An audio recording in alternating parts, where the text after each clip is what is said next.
A Montana man who died so his brothers could live receives the nation's highest military honor. But those who served with him and are alive due to his sacrifice say that might not be his greatest accomplishment. President Donald Trump posthumously awarded Bozeman native Sergeant Travis Atkins with the Medal of Honor with his family and fellow soldiers in attendance. David Martin takes us to the ceremony and brings us Atkins' tale of heroism.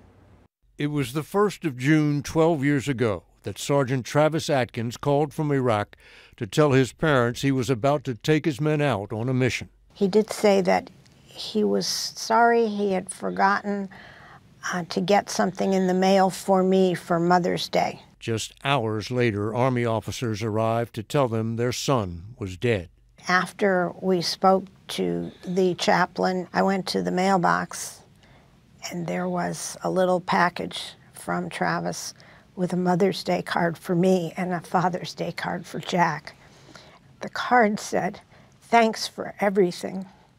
And it just brought it home. It was meant to save our lives. It was only when they met with Sandejo and other soldiers in Atkins' unit that they found out how he died. He had definitely sacrificed himself so that we could live. Aho was the machine gunner in their Humvee, and he watched as Atkins and the team's medic got out to search two men they suspected of planting roadside bombs. That's when Travis started to actually engage in a form of hand-to-hand combat with this man. Travis bear-hugged the man, lifted him up off the ground, and slammed him down. Aho didn't realize it yet, but the man had pulled the pin on a grenade to detonate a suicide vest.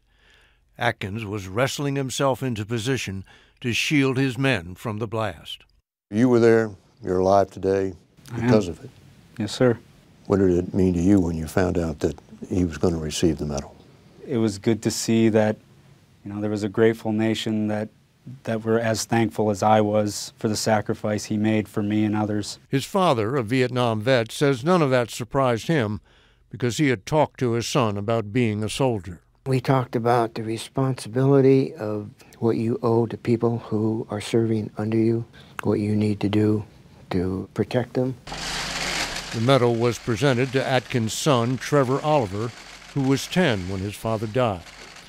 It is, of course, this nation's highest honor, but perhaps not Travis Atkins' greatest achievement. The real reward is, what your men think of you. That was on full display when those who served with him, privates to colonels, were asked to stand. David Martin, CBS News, Washington.